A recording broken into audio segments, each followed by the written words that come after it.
Oh, there we go. We're back. So I've been talking into a void all this time. Very solid. But we're back. We're back. And we are doing some coaching for StardustMirage here in his TIE Defender. And I've been typing up notes this whole time. So, as you can see. So we've got some stuff to go over between boost gasping and power management fundamentals. So swapping power back to engines by default. Looks like this guy's got that part down. Jeez. Oh, torque rends, let's go. Putting your power to weapons to shields for only like 2 seconds after a boost. Keeping your throttle at 0 for defenders, or variable for X-Wings. Making sure you understand what your target priority is, so like shooting the raider versus shooting players,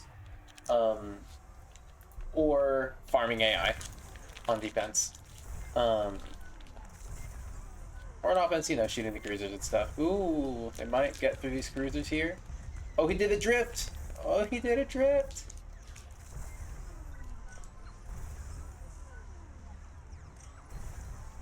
Oh my gosh. As a quick note, I should mention, advanced power system super good. Oh, he used it. Yes, it's super good for having your shields be high. He's out of shields now, and oh, there he goes. I imagine the next one behind him blasted them down. Space Hero is doing well with that Jordanet Rotary as the double farm oxes. Choosing to turret over the shield gens, I think, or just try to defend these from the X-Wings. Very interesting. I feel like I'm watching a game from like 5 months ago. It's crazy. Oh, StardustMirage choosing to go on the bomber. Very solid. So super solid. You can see in the radar, in the bottom left here, I'm putting it at the center of the screen. In that radar, you can see this AI center of the screen. And you can see there's all the hollow red dots or more AI you can shoot. An interesting thing here. Oh, one of their players left. Sad. Is okay. So power to engines while you have shunted to weapons is really good. I think he's using jet engine here, which is also super good. Ion bombs are an interesting take. Good for burning down raider shields. Obviously, if you're not spending time burning down the raider shields, then it doesn't do anything. There it is. So it looks like he's gonna fly in and maybe do a bombing run. Nope. We don't worry about those ion bombs. No one knows them. Oh, it's getting shot. I think there's an A-wing behind him, maybe an X-wing. Boosting away. Not changing targets. There are a lot of things I want to talk about, but the difficult thing is going to be picking which one I want to talk about. So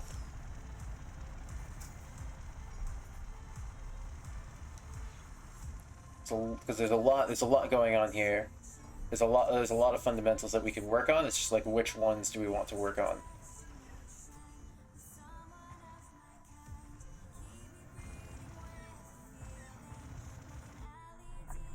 All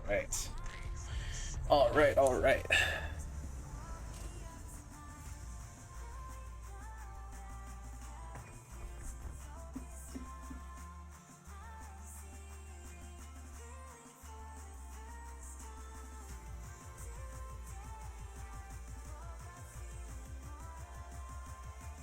So, okay. So let's hop in a call with Stardust.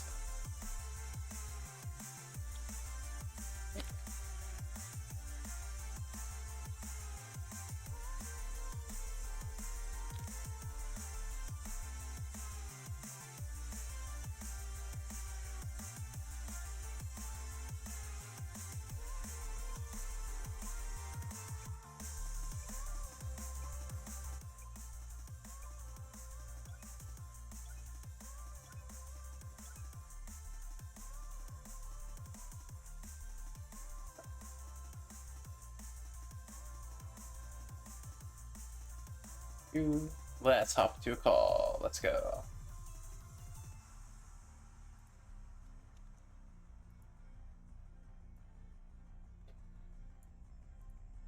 Hey, how's it going? Hello? Hello. Hello! Oh, that was, yeah, like you said, rough game. I Yep, don't think there's a whole lot I could do to solo carry that, but there were a yep, couple bad deaths in there where I was really kicking myself. that's okay. Um, I don't take so much from the bad deaths, I just take from like the overall, like, what are you trying to do? What are you doing? How are you flying? Right? So, bad deaths happen, it's alright. I still get plenty of information from the way that you're playing in general that helps me figure out like what we can work on and how to improve. So I have a pile of stuff that we can work on.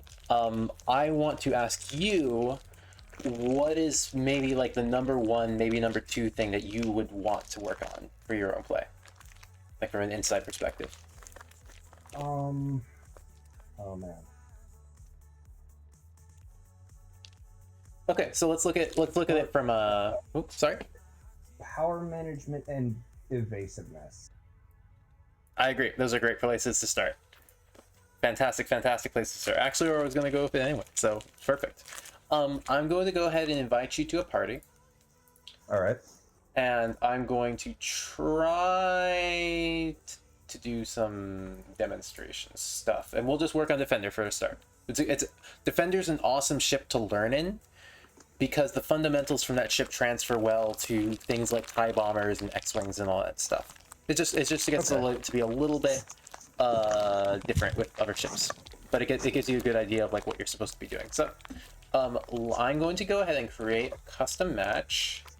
It's going to be a dogfight to start, and what we're going to do is you're going to spectate me from in-game, and I'm going to show you like flight patterns and stuff. And so we're going to go on to So it spectate you via just flying around behind you. actually so you can crash, and then you can spectate from in-game for about 5 or 10 minutes before you have to like get kicked out or whatever. Gotcha. So I'm going to set this to password on, and I'll type the password to you.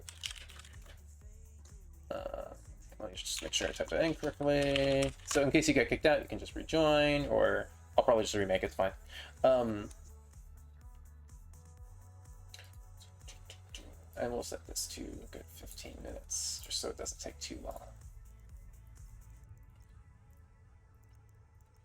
Cool. And so I'll just show you like what I was seeing, and then how we can improve it. Does that sound good? And we'll just focus on one thing at a time for that. The build I saw that I'm actually surprised. Go ahead. Yeah, go ahead. I'm actually surprised the first thing you didn't. I'm surprised the first thing you didn't say to me was switch to advanced power management. Oh, that's so far beyond like.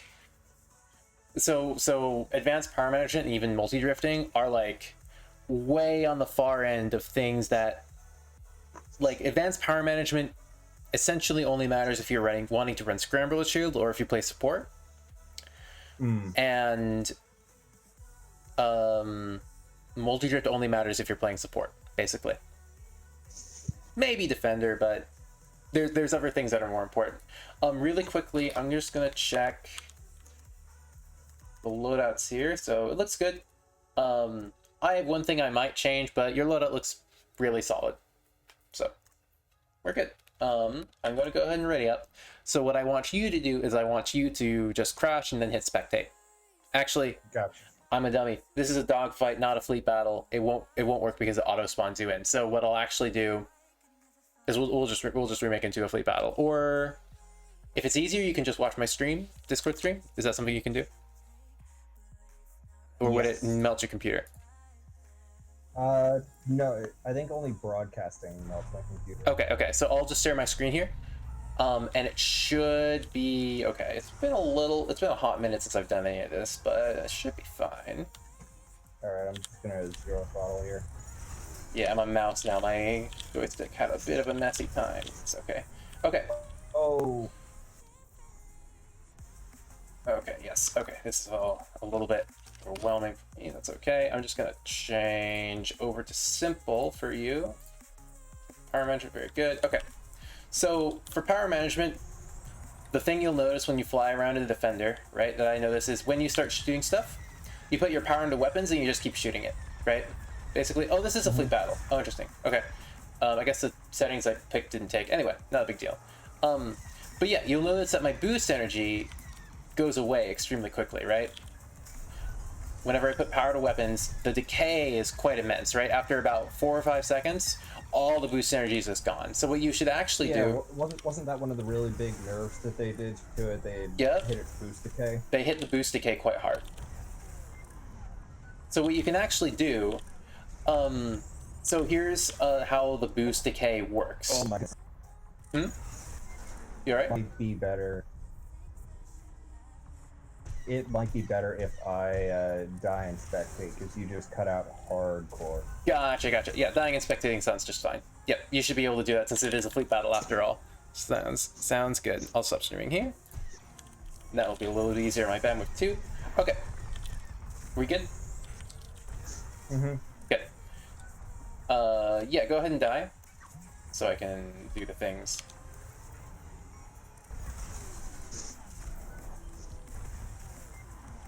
Very good.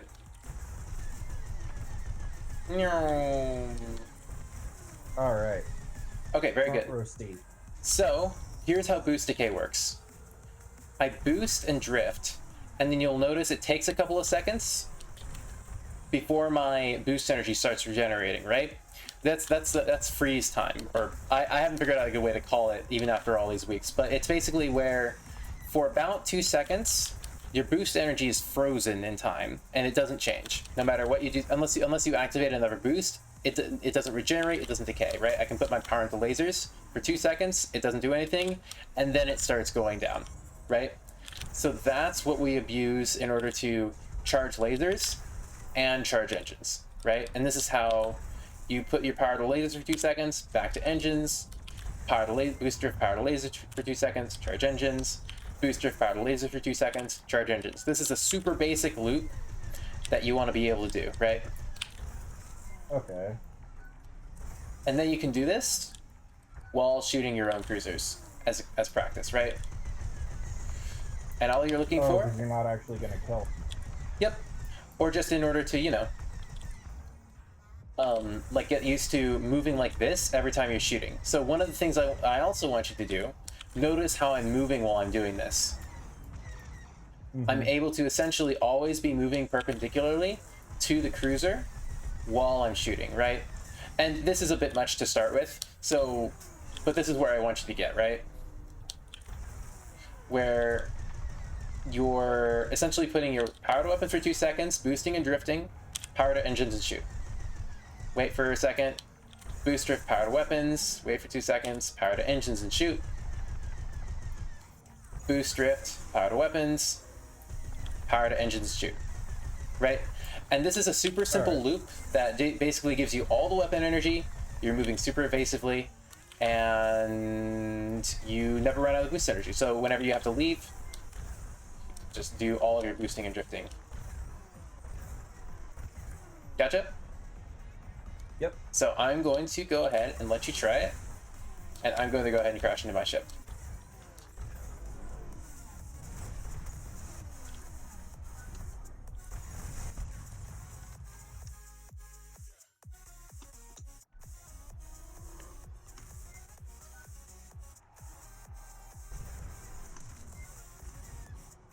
Okay. Oh, there's one other thing I forgot. Before you do your very first boost, just put your throttle to 0. The reason being that whenever you boost and drift, with your throttle to a setting less than your current, with your throttle to a setting less than your current speed, you'll get lots of okay, yes, so leave your throttle to 0. Do your boost drift. See how you accelerate instantly up to max speed?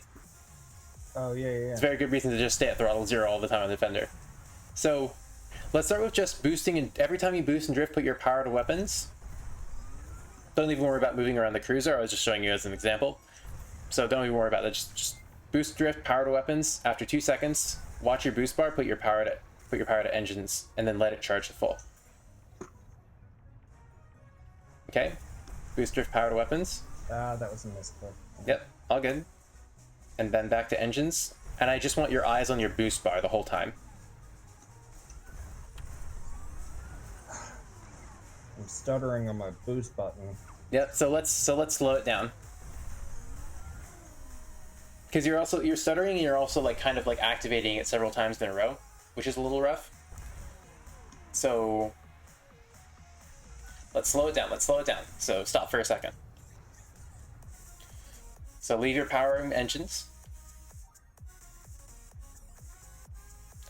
Hit boost, drift, power to weapons.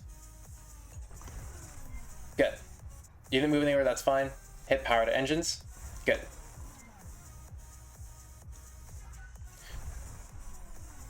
Do you notice anything about your boost bar while you're doing this?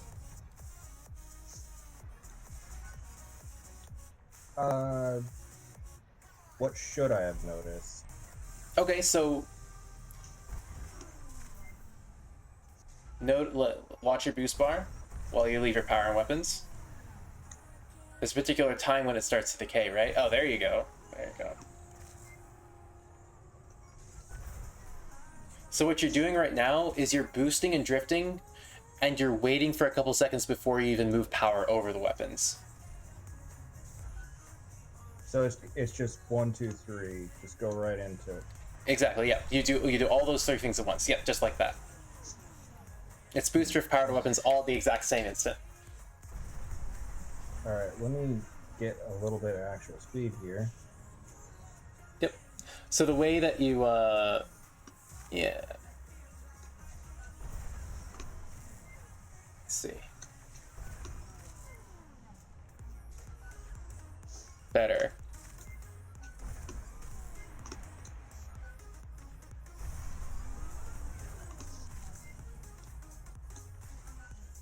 Come on.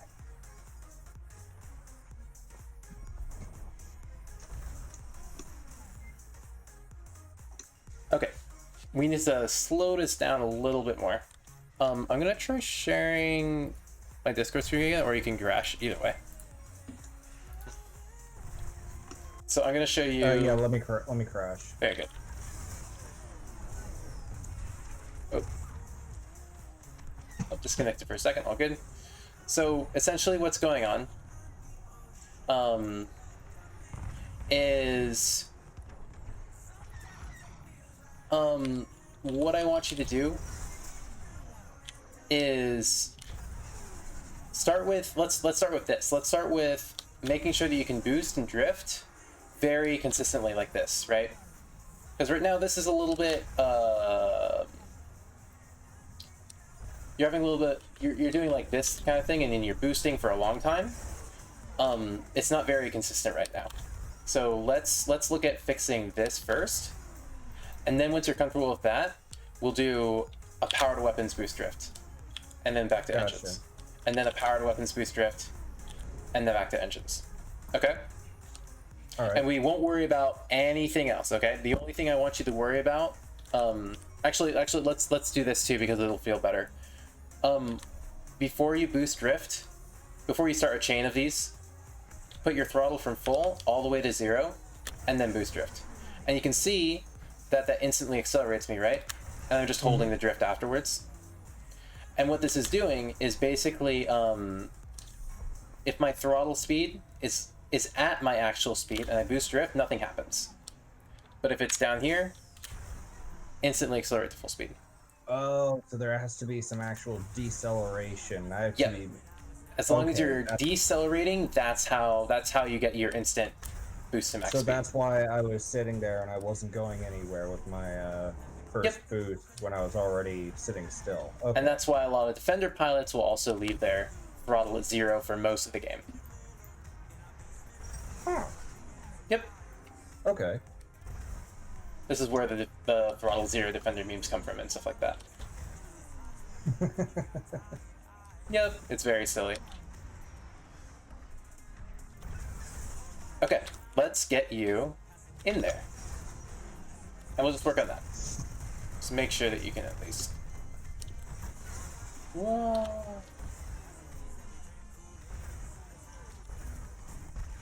That part is super awkward to explain because it's like, oh, if you're decelerating, you go faster. It's like, okay.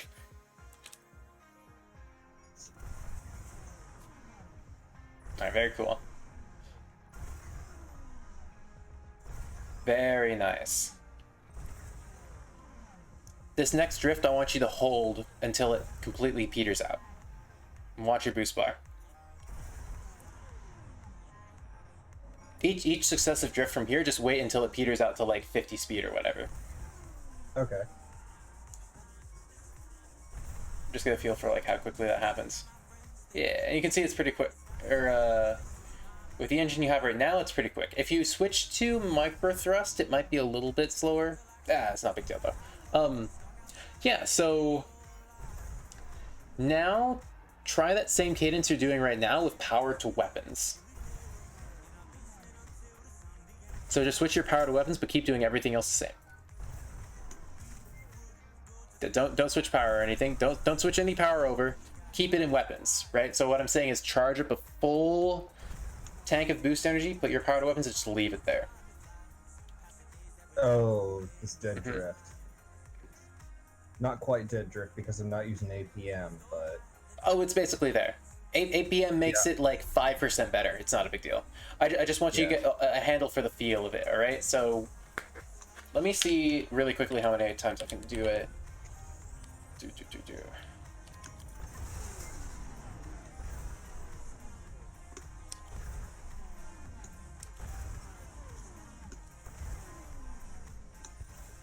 Okay. Try one more time. I think it's about 10 now.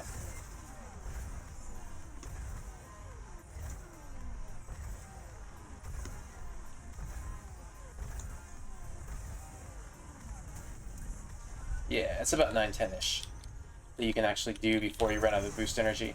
But you have to do a relatively quick cadence, otherwise it starts to disappear pretty quick. So no switching, just leave your power and weapons. And do like a couple of like medium to long dead drifts and watch your boost energy. No switching, just power and weapons. Put your power and weapons one time, and then it's there until your boost runs out. See how quick that runs out? Yeah. Yep, so put your power back into engines. We're going to charge it all the way up, and I just want you to put your power and weapons and practice just boost drift, boost drift, boost drift. One. And watch that boost energy.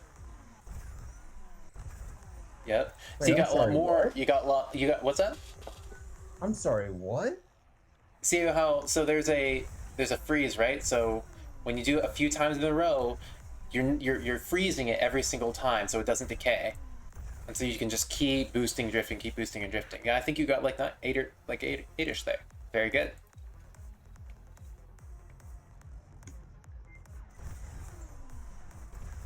Two, three, four-ish. Oh, swapped out.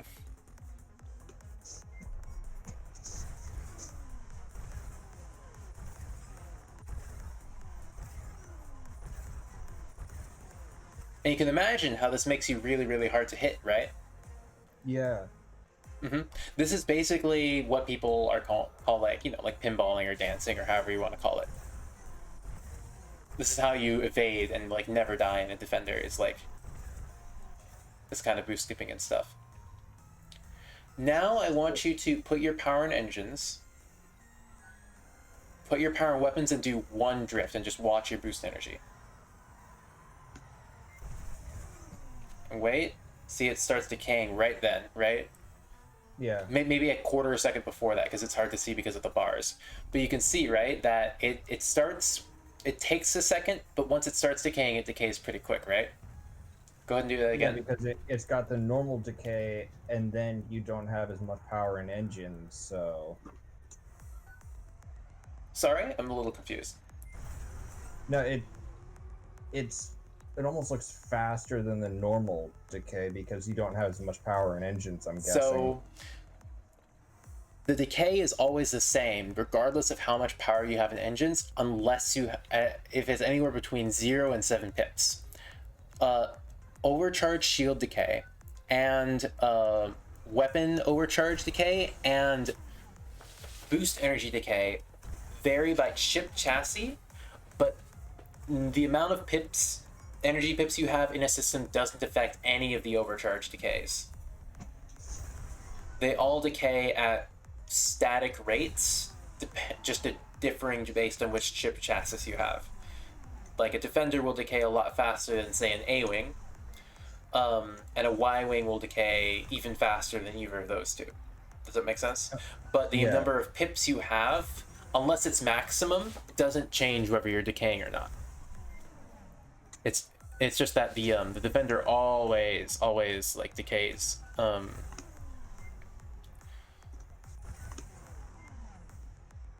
So here's the thing that you'll notice, right? You keep putting your power into engines during these, as a habit, I assume, right? But it's not actually regenerating boost energy the way it does when you're staying still, right? Yeah. That's because of that freezing time, right? Where your boost energy is frozen for that length of time right after you boost and drift. But then, right? See how you're putting it in like a second later after that time's up, and it's instantly recharging a whole bunch of your boost energy, right? Mm-hmm. So the concept of power management is basically managing your time in each system in a way where you're always getting as much efficiency as possible out of, you only put your power in engines when you want to be regenerating it, or you never want to decay boost energy when you could be instead boosting and freezing it for longer, or putting your power into engines and regenerating it instead. Does that make sense? Yeah. Yep. Because you can see, right? It decays so quickly now that you actually use it more quickly by holding it, or by holding your power and weapons and flying straight, than by using it up by boosting and drifting. Does that make sense? Mm-hmm. Yeah.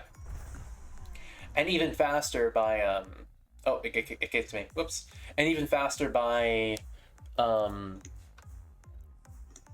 boosting straight ahead. It takes about 3 seconds for it to fully decay. Oh, maybe about as fast.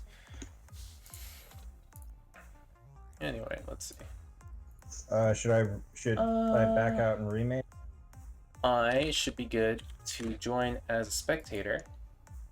Oh, did I join as a player instead by accident? I don't know. We've only got about 90 seconds left. Yeah, so. It's fine. So we'll just let it end, and then it'll kick us back into the menu, and we won't have to remake. So it'll be fine.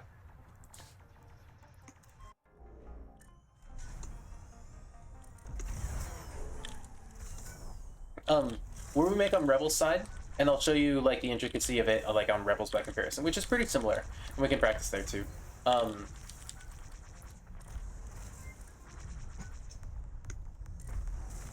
No. But yeah, so just use that movement tech and try to not die.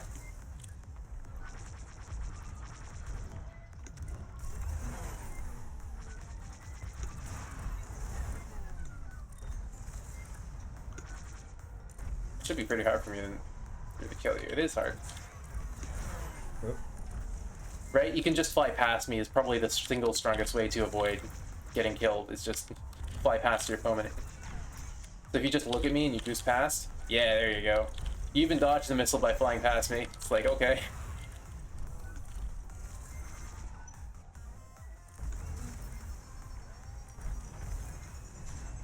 So being in an A-Wing is like, does not counter defenders.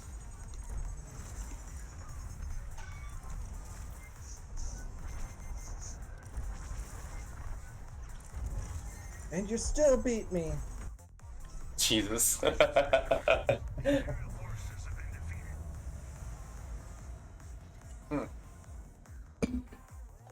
right. So, yeah, does that enlighten you a little bit about like how the power management minigame kind of works and how you like optimize for that?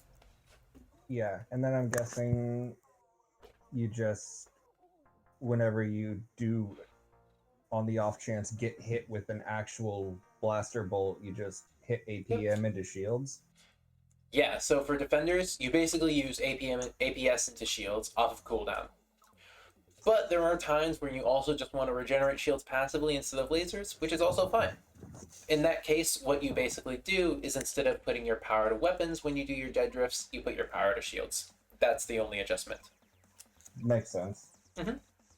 You can also, right, you have so much boost energy, you can kind of get out of dodge, do some gasping or just skip away, and then put your power to shields while you're in safety, and or power to shields while you're in safety and regenerate that way. If you are particularly low on shields, then use APS whenever that comes off cooldown, and then get back into the fight. And then you can keep adding damage with your burst lasers and with your ion missiles and so on and so forth.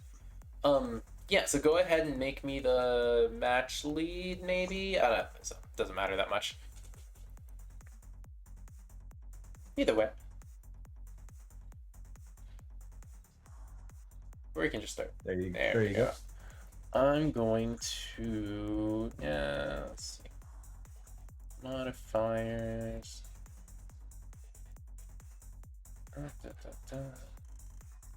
Basic settings, kickoff time, 1 minute, very good.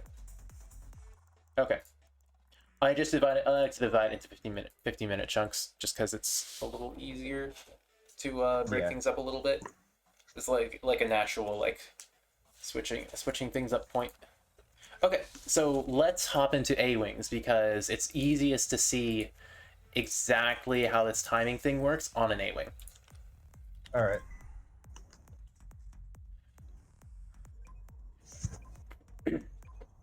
So for Rebels, it works basically the exact same way, but the timing is different compared to a Defender. Defender has an extremely long period of time where the boost energy is frozen, whereas Rebels have pretty short periods of time that the boost energy is frozen. And you can see that when you fly around in an A-Wing or whatever.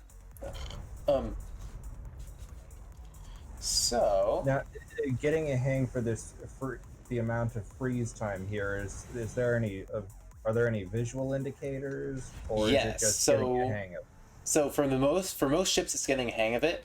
For the A-Wing and U-Wing in particular, you see that your bar is granular, or like it's, you can see it's like a, you can see it like rise up like slowly rather than like segments that are lighting up, right? Like it's like the bar is filling up, and that's how you see that that's how you see exactly how much boost energy you have and exactly how long that bar stays frozen for. So you can just do a boost and drift, and then you can just watch it and with your powered engines and see how long it takes until it starts regenerating.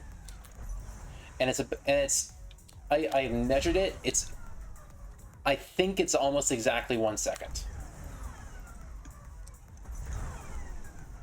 It's almost exactly 1 second is how long that lasts for.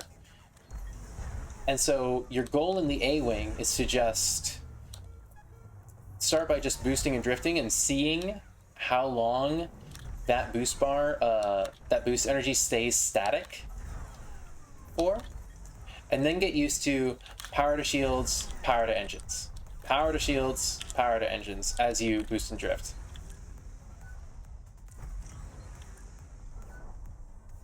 So that when you fly around, you're not only moving fast and charging up your boost energy all the time, but you're also charging up your shields, you're charging up your lasers.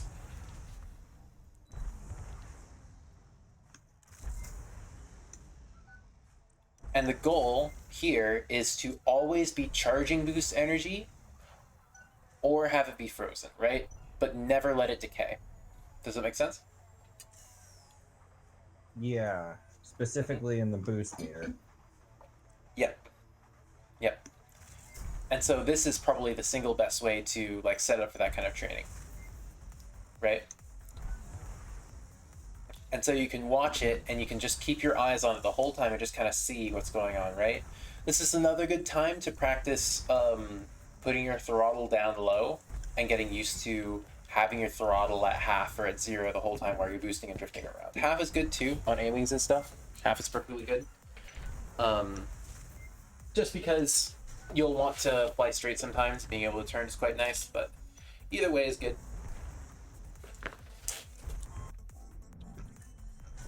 So, very good.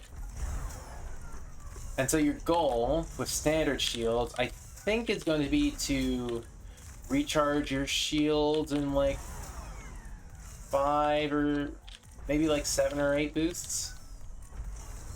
I don't know, something like that. More so, it's the feeling of like you want to have your. You don't want to ever have your power in engines when it's static. Does that make sense? Mm-hmm. And so you can take a second to charge energy whenever you want to, but the idea is basically that you don't have power in engines while it's static, but you don't let it decay either, because decaying is like the double whammy of you're not charging and it's losing energy. Does that make sense? Yeah. Yeah. You're doing pretty well here. But yeah, this is basically what gasping is, right? You in 20 minutes you graduated from not knowing how to gasp to knowing how to gasp and basically doing it. Oh fuck. Nope. Yep. So the instinct to boost is a strong one, right? I had the instinct to boost in Twin Suns last weekend. Fucking crushed myself. It was disgusting. But so the moral of the story is it's okay to move at half speed for a second just to get a better angle. And if you get shot, like, okay, you're dead. But you might have the time to boost to pick a better spot to boost, and that might be a little bit better. Okay. Yep. But it should still be your primary movement method. So it's complicated because you see, right? The A-Wing has a really slow boost charge rate. This is more to get you acquainted with the concept of why managing power is important and how it works and what and so on and so forth. So go ahead and stay spectating for a second. I'll show you my X-Wing, right? This is the wrong X-Wing. 1 second.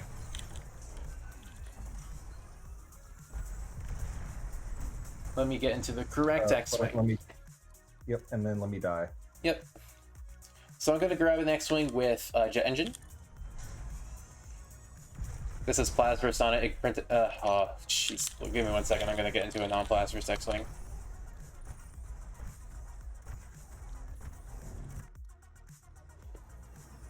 Oh my gosh. Should play controller. First cannon. There it is. We got there. Okay, so jet engine X-Wings, right? They charge boost energy quite quickly. So what you can do, right? You can, like you were saying in Defender, you can use that quick charge rate and the pauses to just boost around, charge up all the laser energy, and then just fly straight and shoot stuff. You just shoot. You have full laser energy or full boost energy now. And just use that boost energy to boost away.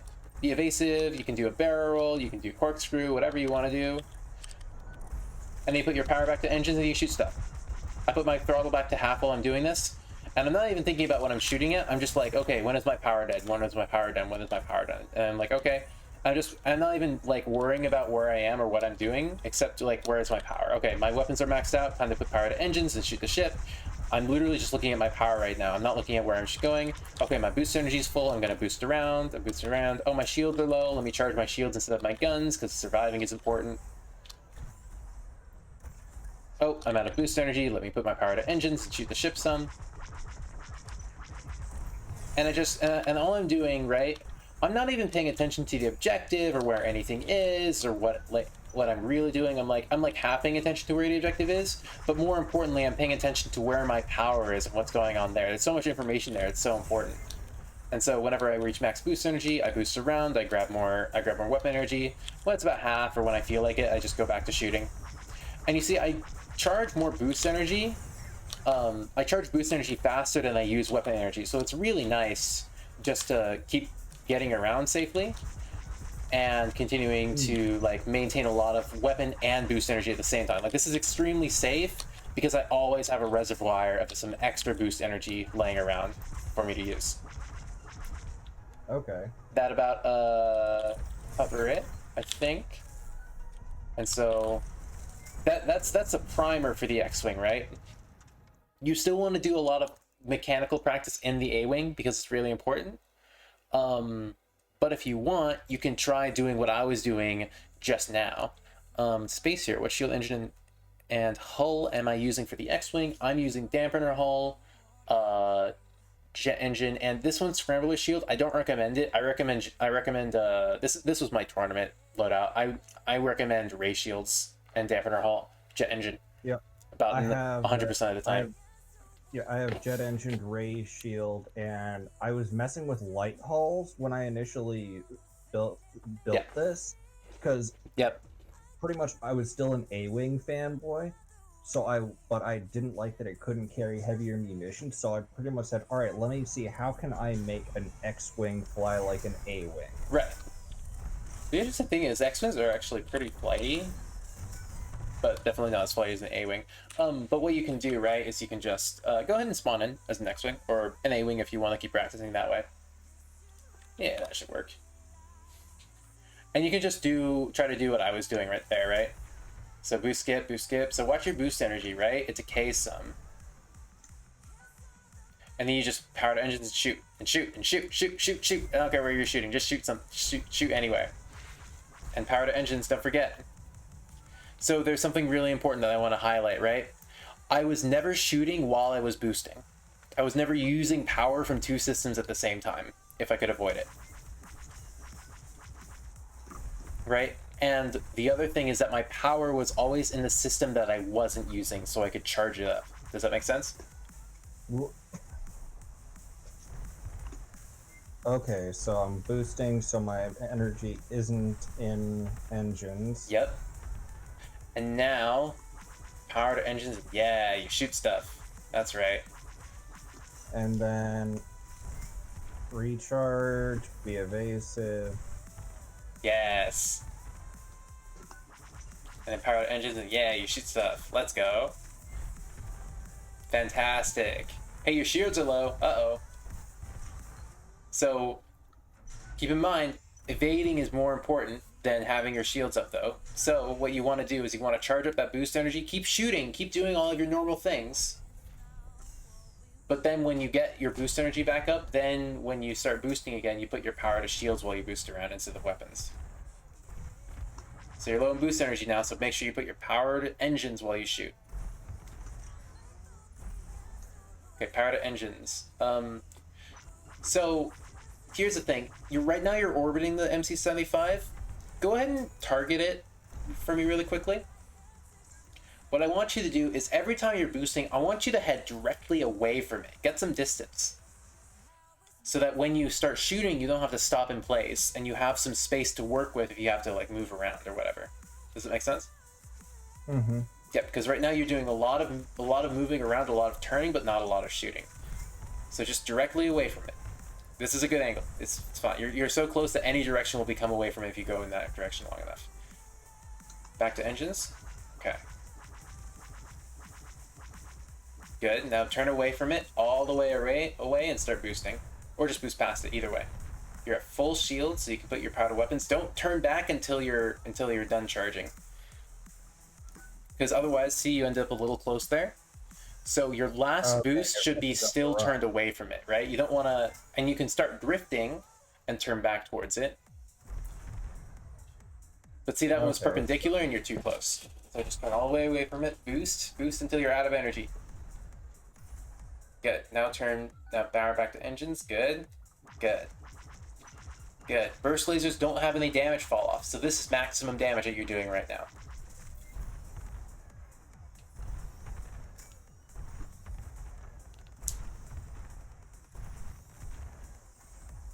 Good. Power to engines, turn back towards it. Go to half speed. Turn around and boost away. Turn all the way around to boost away. Power to weapons, your max shields. Keep boosting. Good, now you can turn back. And half throttle, good. I want you to be at only half or zero throttle. Right now. Okay, so turn back. Nothing above this range. Yeah, just because when you go above that, right? it means you get way close to the MC-75. It actually makes you more vulnerable in a weird way, right? Because Just one of your... you're just because you're closer to it? Yes. So whenever you get close to any capital ship, you have a higher risk of bumping into it. You have a higher risk of the lasers catching you, and since you're closer, enemy players are going to be able to see you from more angles and stuff, right? So just go to half speed, right? And just shoot it. Yep, good. Watch your energy. When you're at max, boost energy. So don't ever. This is a don't ever. This is a real don't ever. This is a, like Simon says, do not ever. Move your power away from engines without boosting. Okay. So I should be boosting. No, I should have my... Right. If you want to charge your shields, that's a boost. If you want to charge your weapons, that's a boost. Oh, it kicked me for a second. I'll just rejoin as a spectator. Very easy. And the reason being because you're not charging enough energy for it to be worth losing energy by decaying.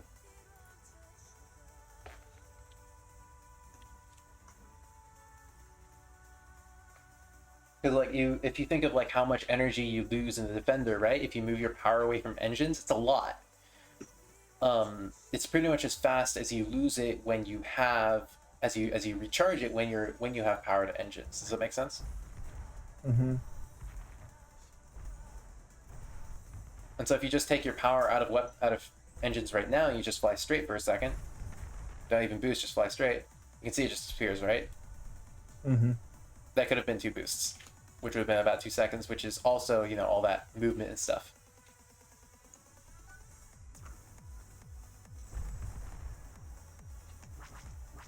Yep, so half speed.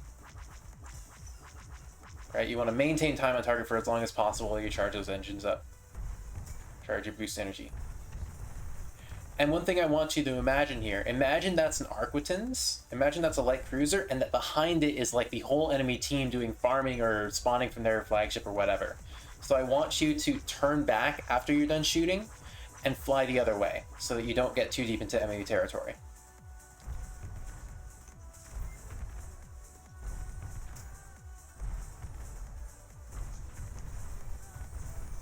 Oh, got off cadence. All good.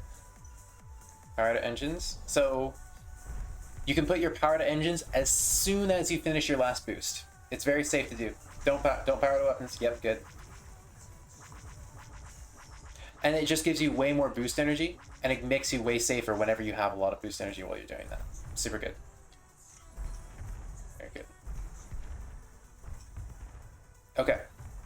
This is pretty good. Let's get into a little bit of evasive flying next. All right. Yep, I think you have the general concept down.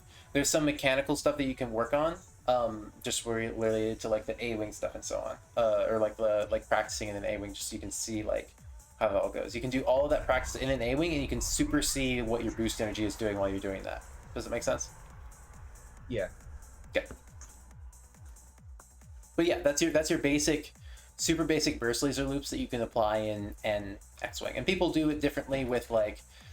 Some people do really short loops to sync with their concussion missile cooldowns, or they do longer ones with their torp runs. I like to do long ones with my torp runs. Personally, that's just me. So we'll just wait for the waiting room here. Do you have any questions about what we've done so far? No, I think you're right. It's just going to be repetition. I was focusing a lot on just the mechanics in here. I don't think I would be able to focus on this and everything I've got to do as a flex player in an actual fleet battle yet. Right. The nice thing about being a flex player is that your number one priorities are very obvious. It's just shoot the enemy capital ship, then shoot the raider, and then you don't really need to shoot players between that while you're still working on making sure you at least shoot the capital ships. Does that make sense? Mm-hmm. So the interesting thing about playing a flex player in this sense is go ahead and switch your faction. Well, actually, I need to exit and rejoin because we're going to work on basic maneuvers for a second. Go ahead and set your faction to rebels. And I'll set mine to empire. All right. Or set mine to empire when I join. But yeah, like, so we can talk about priorities really quickly as we wrap up after some of this stuff. Okay, go ahead and start.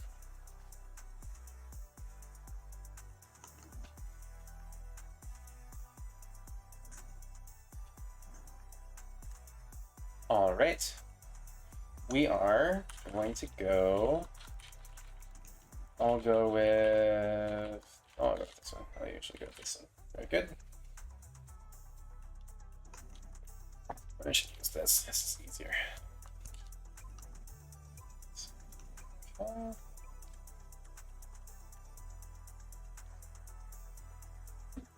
Just good. Very good. Okay. So what we're going to do is we're going to go underneath the station, and we're going to practice some simple like evasive movement dogfighting stuff, just to give you an idea of like how to evade stuff. Sound good? Cool. Very good. So go ahead and hop in an A-wing or X-wing, your choice.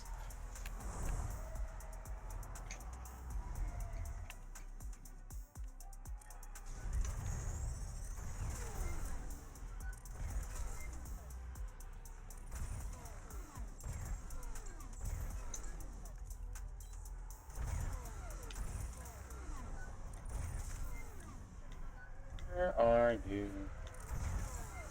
Okay, so there are two main things I want to get across to you. The first is how you avoid someone who's just trying to 1v1 dogfight you, basically just tailing you, right? The second is how you avoid, like, just fire in general. Yeah, I think one of the questions that I did actually want to ask you is how do you get out of a joust? I mean, I feel like the simple answer is to just not do it. Oh yeah, so if someone's nose to nose with you, they already have their guns kind of on you, right? All right, so here's how about this? Try and shoot me. Oh, what the hell did you just?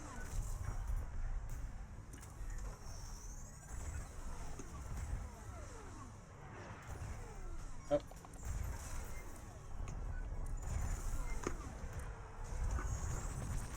Oh, I'll let that happen. Whoops.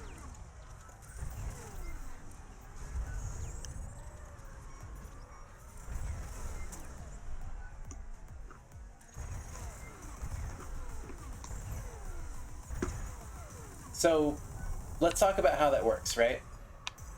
So when you aim, right, there's aim acceleration, right? Your ship has to like gain momentum as it turns, right? Yeah. You can't like turn left and immediately snap right. This right? It's not CS:GO. You can't like just do that. So what happens is when you do like a barrel roll, what I'm doing is a barrel roll. So it's pitch up, yaw right, roll left, for example. And you can just see like what I'm doing from a third-person perspective. Like this is just me doing like a barrel roll without boosting, right? Are you watching? Or are you trying it? What are you doing? Was trying it. Let's Gotcha. watch you. Right. So this barrel roll from straight ahead, and you can see from behind barrel roll, right? You yaw in one direction, you roll in the opposite direction, and you pitch. Doesn't matter if you pitch up or down, just pitch. As long as you're yawing and rolling in the opposite direction. So you can change how much you yaw or how much you roll or whatever to change like the angles a little bit. But the main point is that you're moving in such a way that they can't track you. They literally just can't, at least not from behind, right? And then you mix that with boosting, and it becomes absolutely impossible to track down and shoot you. Right? Like I'm trying to shoot you right now, it's just extremely difficult. Just because you're moving so erratically, right? Until the game gods themselves tell me to turn around. That's right. Yeah, and so you could see, right? You could see how hard that was to hit when I try to do it head on, or when you head on someone that's doing that, right? And the other interesting thing is that when you boost at someone in a head-on, it's actually really hard to hit them for more than a couple of shots in general, because they just fly past you so quickly because the weapon ranges are just generally so short. So if we boost past each other, right, you can see how quickly I move across your screen because of the way the angles are working. So that's how you evade like a lot of shots, right? You just do you do a barrel roll, or you do a corkscrew, or you do like that kind of or you just keep flying past your opponents, right? The other way I'll touch on in a minute is how to use terrain for cover, but we'll get to that. Now what I want you to try is try to shoot me, and I'm not going to go past you, and I'm not going to corkscrew, but try to shoot me.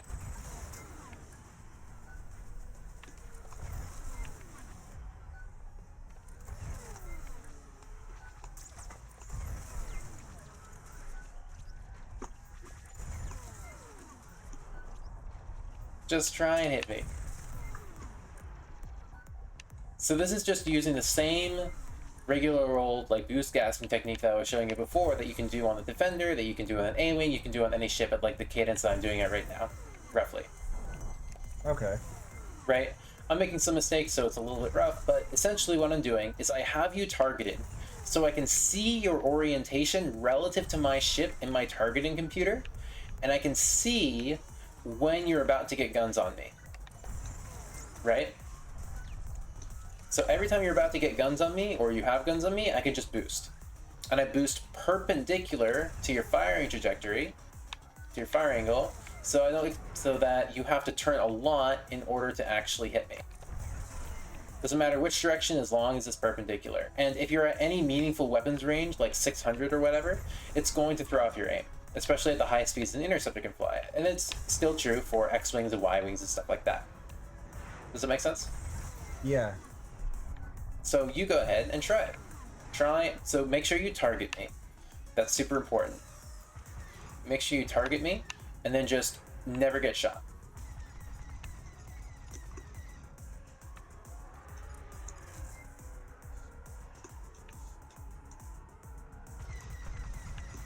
Oh. No.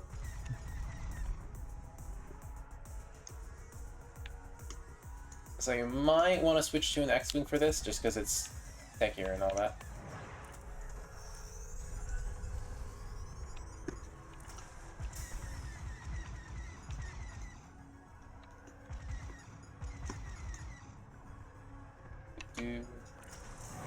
Oh, there you go. There it is. Yeah, you catch on pretty quick. There you go. And see, you can essentially, it can be rough sometimes, but at the same time, in a 5v5, that would have been, or at least until recently, that would have been when I would say, "Hey, Ando, there's someone chasing me. Come and kill him." Right, or you just keep wasting their time, or you fly away behind cover or something once you've got their guns off of you for at least a second, right? Yeah. Clearing tails is something that doesn't make a lot of sense in the current meta, because there's other more important things to be doing most of the time. Except for like very particular roles. I guess like you could have two people do it. Anyway, it can make sense sometimes. If I was the OBJ player, I would need someone probably to... Right, if you're a Y-Wing player or something like that, right? Yeah. But for this situation, right, works very well. Let's talk about... in the context of shrapnel, usually I'm the one clearing the tails. Gotcha. I think we should probably look at ion dunks and using cover really quickly, because those are both two important things I want to just touch on. I think we've done enough basic mechanics. I just want to make sure that you have all the concepts that you need to like work over the long term. Does that make sense? Just it's like an introductory kind of thing here. So and let's. And this is gonna be on YouTube, right? Yep, I'm gonna put this on YouTube. Fantastic. I'm gonna save that link. All very good. So okay, so let's go ahead and go to the center dish, right? Should I bring something with an ion missile? You can just we'll start with terrain, and we'll talk about ion missiles at the end.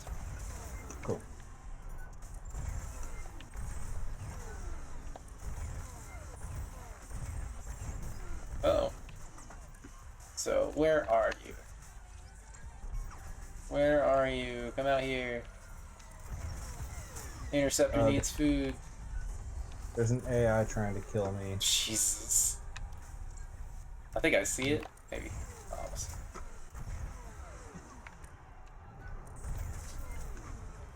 There's another AI trying to kill me. uh-oh. That sounds like a problem. I don't even see where you are. Right. He's not trying to kill me anymore. Alright, let's do this. Yikes. That's real spooky. Anyway, so try and shoot me.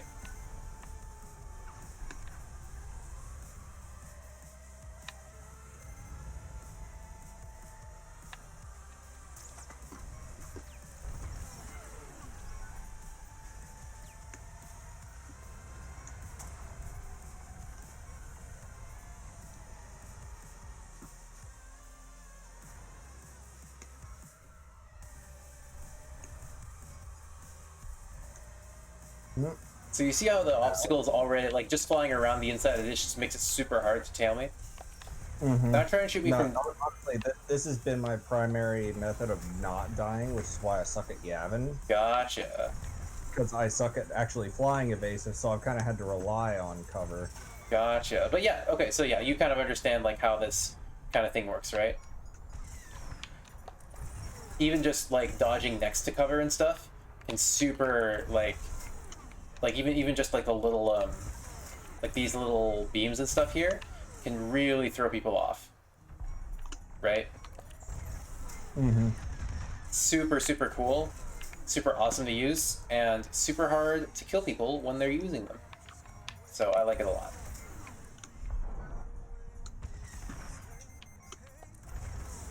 Okay, let's go back and talk about ion missiles then. How should we do this? We should, let's just work on mechanics for a little bit for the next 5 minutes. I'm just going to, or actually, let me think about this for a second. I want you to try and use what you've learned, and then grab an X-wing, try to kill off my frigates while I tell you.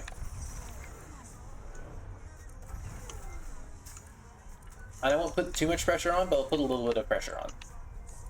All right. And just try to put together some of what we've done. You know, the burst laser loops, and then evasive flying when I get on you. And just keep me targeted. And when I start turning away, or when you feel like you have a moment, go back to shooting the cruiser. Sound good? Cool. Let's just do that for a bit. Guess I have to flip phase first. Oh, you're on assault. No, wait. You're not on assault. Oh, I have to. Yep. Okay. Let me just flip. There we go. Now we're good. I was like, we're on assault. Oh, yeah, okay. Yeah. All good. We won't get it to measure super well because the cruisers have so much HP, but it should be fine. So let's start with just watching you do some burst laser loops and stuff. Whenever you do ion missiles, by the way, just shoot. This doesn't it costs almost nothing to just shoot your lasers while you do ion missiles and ion torps and stuff like that.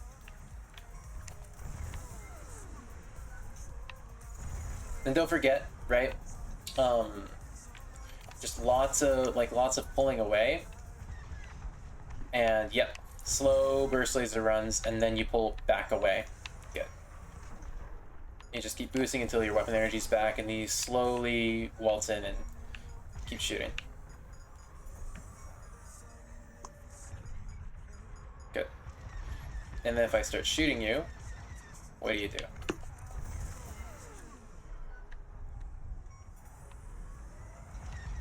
Good. Don't forget, when you gasp, power to shields now.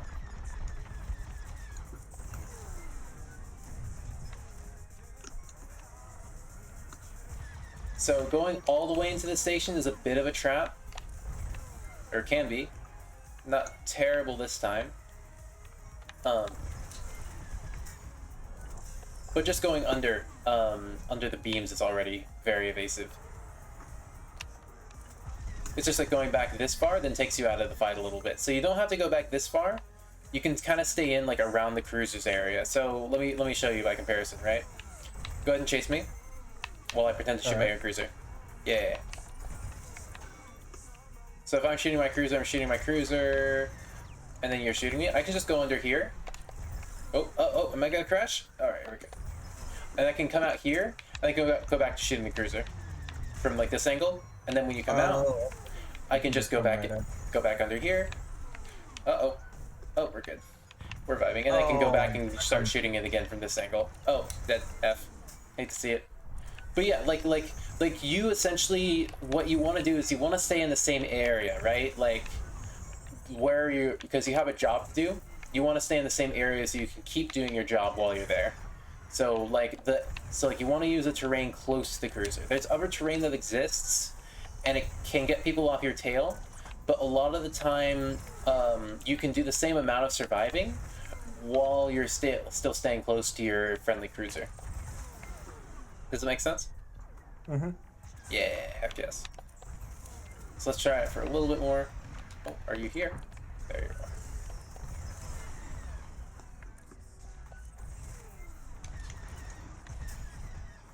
are. Okay, good. Now I'm on you. What are you gonna do about it?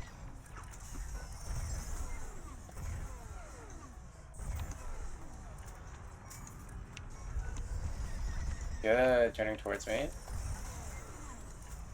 What if I get some distance on you? Good, still flying behind me. Very good. But I'm still on you, I'm just turreting, right? How do you avoid the guns? Like, over time. Like, you want to get into a place where you can regenerate shields, and not by retreating. Not that far. That can work, that's fine. There you go, now you're regenerating some shields.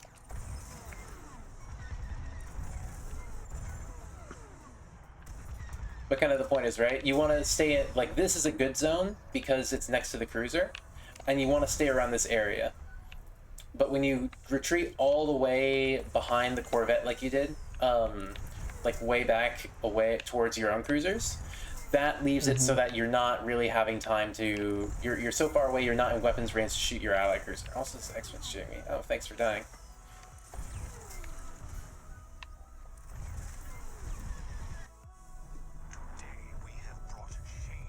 So what I think we'll do is I'll hop over to Rebels with you and we'll talk about ion dunks. And I'll show you a couple ways to ion dunk like TIE fighters and stuff. Cool.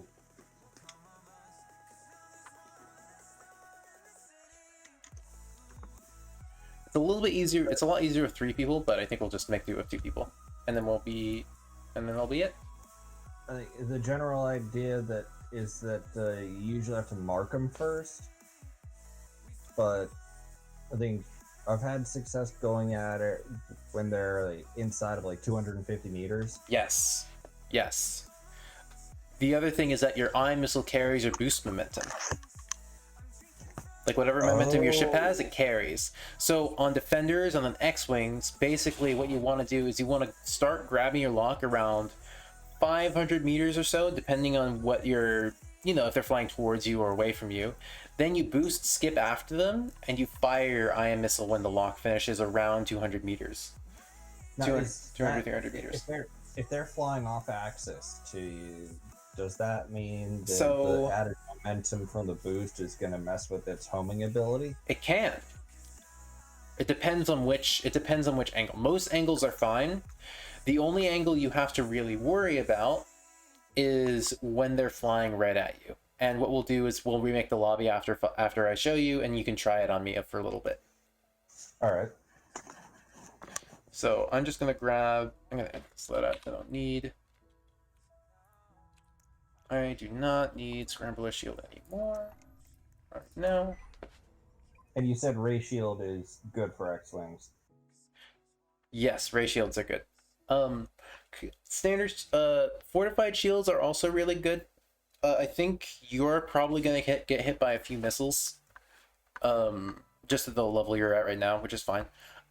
Ray shields are when the more you've learned to boost skip and boost gasp and stuff effectively, the less you'll get hit by missiles in general. So that can be a good time to switch. Like you can try back and forth between fortified and Ray. They're both good. Okay, All right, well, at this point, the way I see it is if there's a missile coming after you, nine times out of 10, it's an ion missile, and regardless of whether you're using a ray shield or a fortified shield, you're gonna wind up dunked. Right, and that can be true, but in pubs it's not always true. And so it just depends, right? It just depends somewhat. So what we'll do is go ahead and crash, and I'll just show you how like I execute on like an AI TIE fighter here.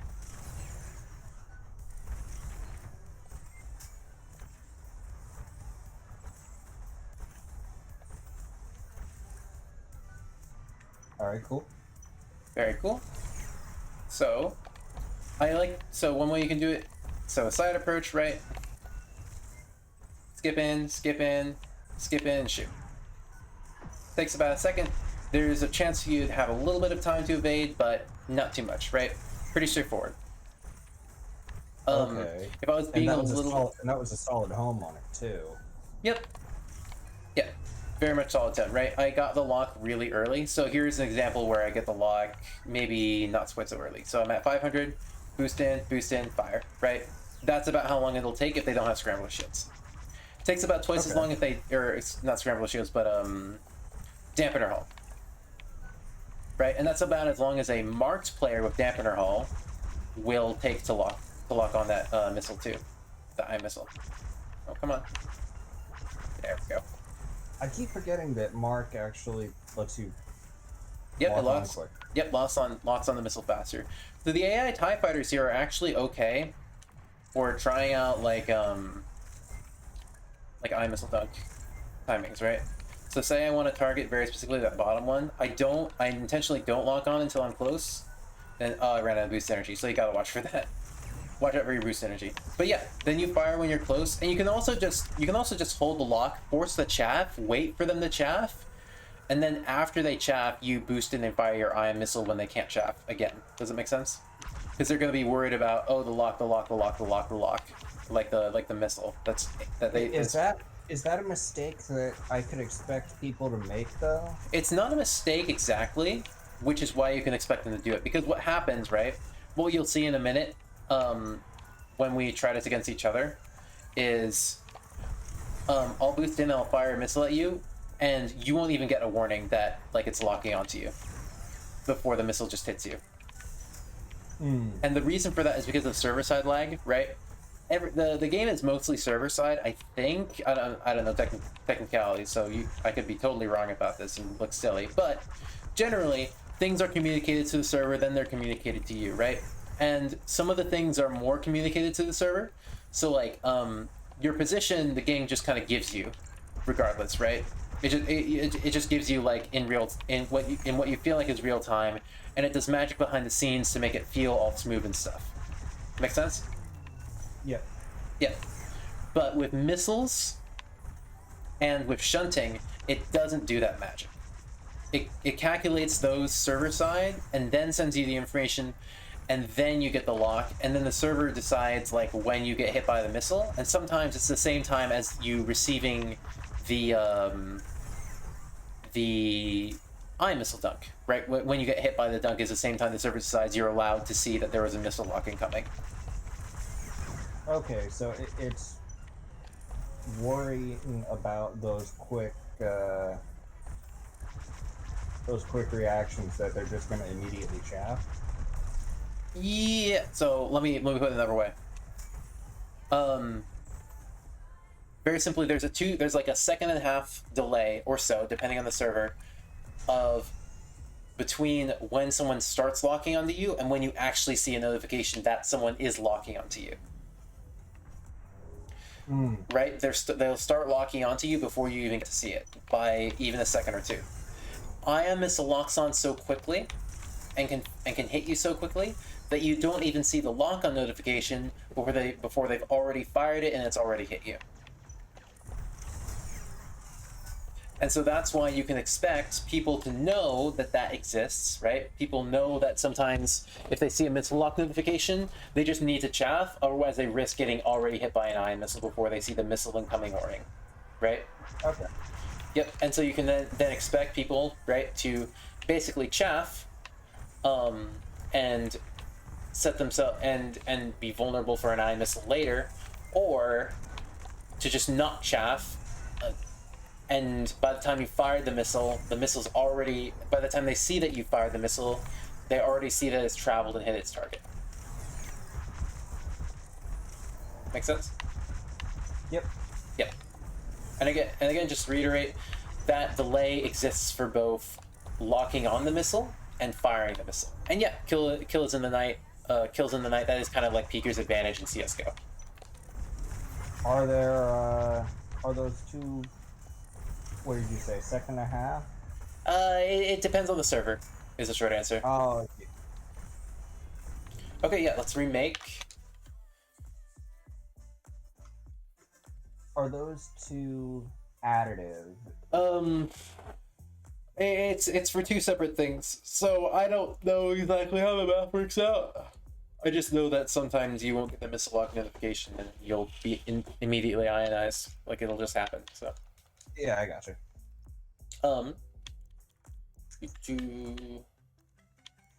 Okay, let me just change this match time. And so we'll just practice ion dunking each other. And that will be what we do. Cool. Alright. Do you want to fly a defender or next thing for this?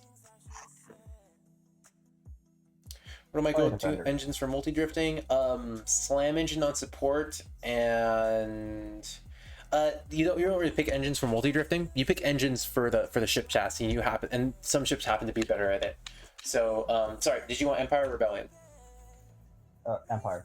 Empire, very good. Yeah, Empire's super good at it.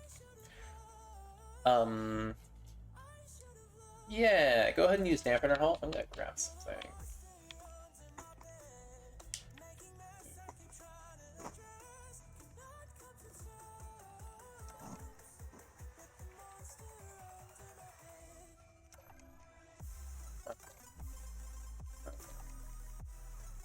Very good. So, like, for instance, a support with Slam Engine, super good at multi-drifting because the drifts last forever.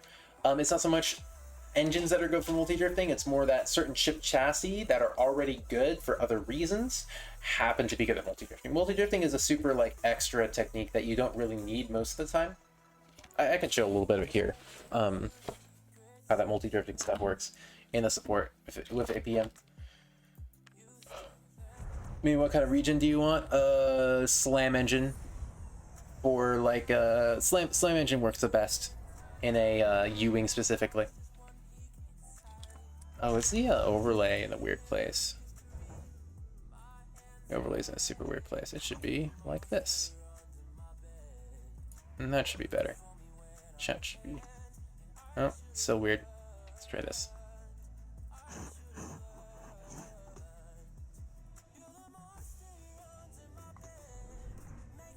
I guess chat's been just showing up in weird places all day. And transition. There we go. I'm not playing games, this monkey says. Look, I'm coaching. Anyway, let me grab the ship I wanted to use for this. Let me see. Very good. Cool. And go to controls, steps, basic. There we go. Yeah, so Slam Engine, multi-drifting question. Support with Slam Engine is the best because you can do this. Look at how long my drift lasts, it's ridiculous.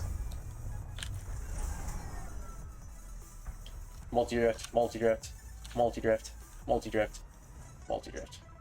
And so let's just look for... Let's just look for this person. Stardust, where are you? I'm on the bottom. Oh, you're on the bottom. Gotcha.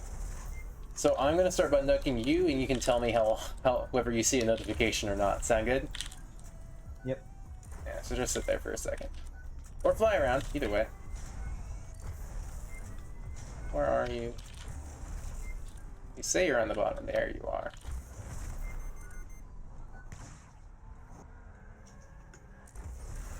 Oh, missed it this time. There it is. I got a very infinitesimal warning. Yep. And that's what it's like when you're marked. If you're not marked and you have dampener hull, you're in a bit of a better spot. But if you're in a Y-wing and you have like reinforced hull, it'll feel like that. right? Or if you're just marked in an X-Wing or a Defender or anything like that, it can feel real rough. Okay. And so you can try it on me. I don't, you don't have Mark, but I don't have Dampener Hull or Scramble Shield right now. So it should be the same. I just don't think I have Scramble Shield on, I'm not sure. Yeah, I have Fortified, not Scramble. Where are you? Get over here. There you are. Just try and dunk me.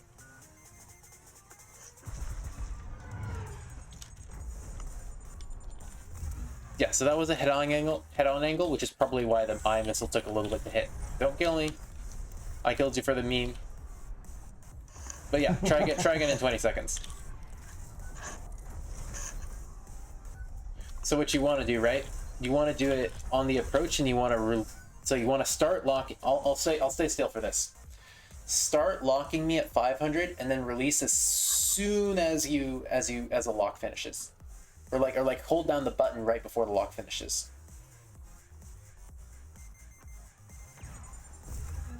Good. Oh, so that's the thing. You can hold down and it'll immediately release after the lock. Yep, it's part of the server lag thing. It doesn't always 100% work, so you got to be a little bit watchful of it. Don't trust it, but generally it works.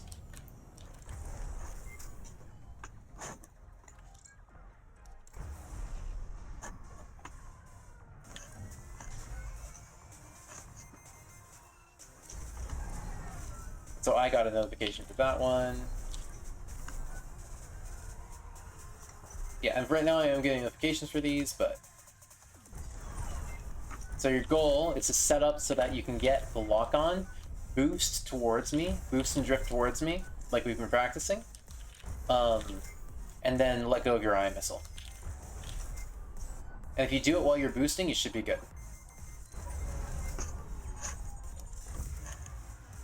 Better. I'm still having time to evade right now, or even chaff.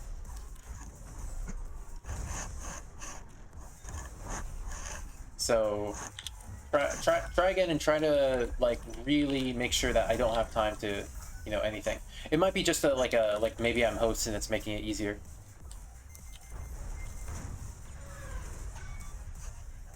Yep, so I chopped on the lock there. So, wait, you what? I chaffed on the lock that time.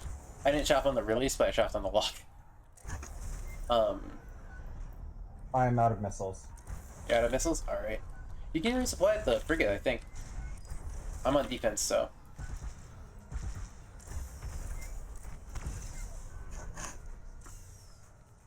Boost! There you go.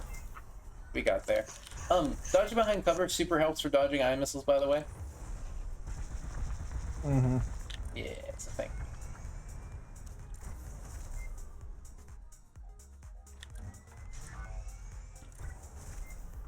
Very cool.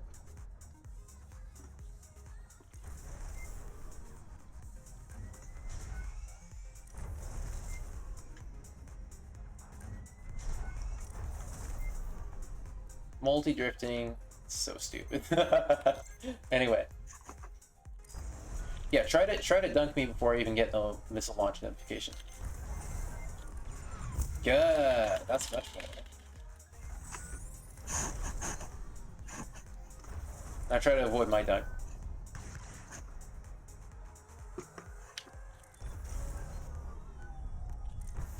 Try to chaff it if you. Oh, you can't chaff it because I marked you. Try to dodge it.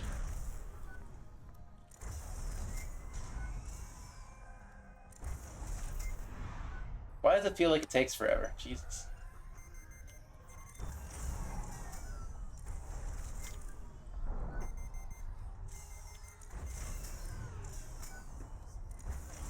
Yep, so you're seeing that it can take a second for you to release the missile, right? So try to get it from like a farther angle out or whatever. There you go. That's a pretty quick one. Maybe because I'm host, there isn't as much server latency for me, so it's just easier for me to dodge right now. But it feels pretty good if that is the case.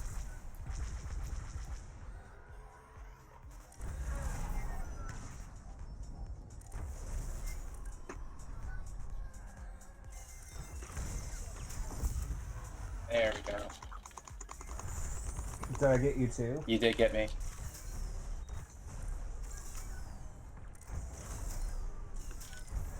Yeah, so it's interesting, right? I'm gonna start farming. Try to iron dunk me while I'm farming. And I'll do my best to not die. And then you do your best to kill me. Sound good? All Or right. at least dunk me. At least dunk me. All you're looking for is at least the dunk.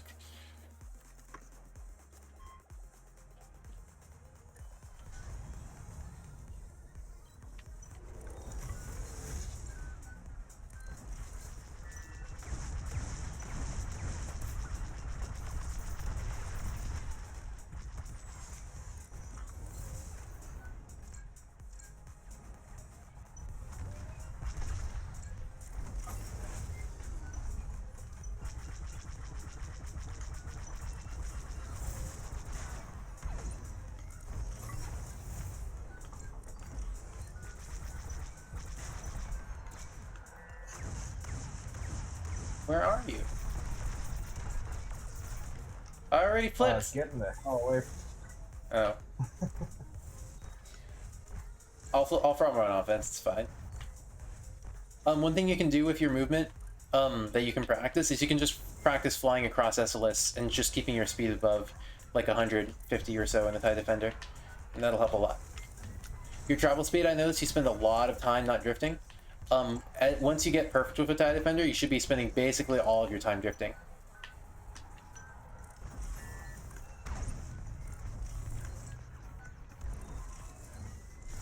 Where is?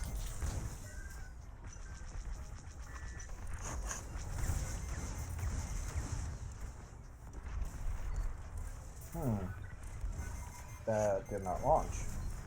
Yep. So if I leave your crosshairs, right, it'll show a green lock, but if I leave your crosshairs before them, it won't let you fire. So you have to ask for the thing to shoot before you even get the lock fully done. It's a server side lag thing again.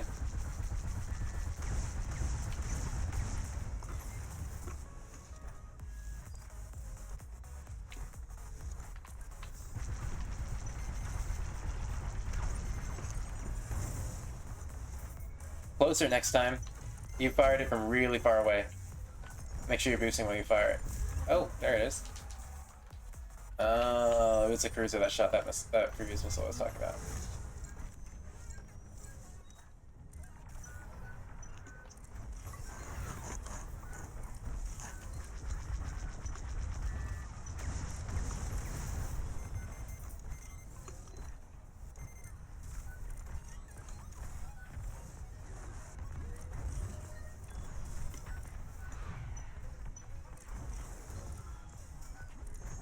So get some distance, lock onto me, fire from like 200 away while boosting. There you go.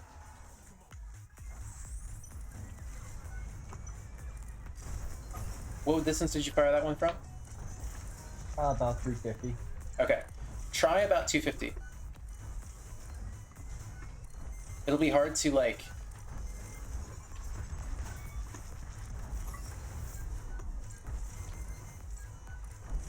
and get some distance so that you can like...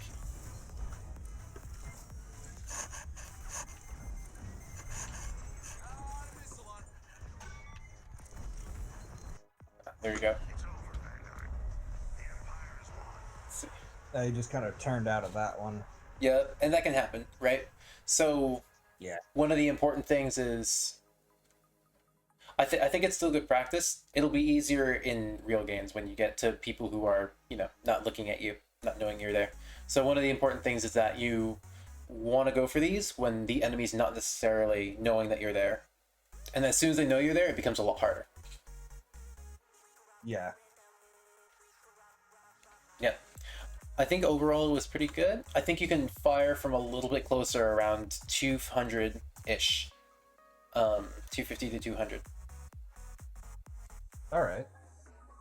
Yeah. Other than that, I don't think I was always boosting when I fired. Okay. So I think that's what I need to focus in on. Gotcha. So that's super important. If there's anything that's really important about these ion dunks, it's making absolutely sure that you're boosting when you fire it. So right? Because it carries your momentum. So if you can boost while you fire it, it gets you another 75 meters, even another like 100, 200. It covers like the 200-meter distance in like a half second instead of like a second, a whole second, because it only moves about 100 meters per second now or so.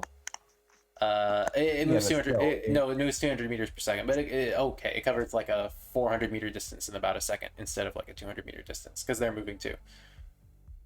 So let me see if I can write up these as notes really quickly before we head off and just like verbally like run through everything that we've done. So I'm gonna put that on stream. Okay, so we've done boost gasping and power management fundamentals. So throttle equals less than current speed to boost. So, right, so we want to always be in engines, right? Weapons shields only for about 2 seconds after a boost. Defender, 1 second after boost. Everything else. Right, so like essentially what we're doing is we're boosting, drifting, and at the same time, let's do it this way. Boost, drift, power to weapons, shields at the exact same time. Weapons shields only for 2 seconds defender, and then 1 second for everything else. And if you were and then after boost finishes, or after drift, power back to engines, watch boost meter in A-Wing. Right, so like, watch boost meter. Let's see, and this is all like in an A-Wing. This is very important. Right, because then the X-Wing is more forgiving. Because you can't see your boost energy in the A-Wing. X in the A-Wing. Yeah, X-Wing. Yep.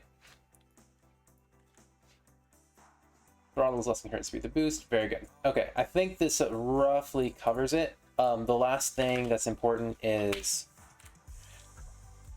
boost laser loops. So, or boost skip.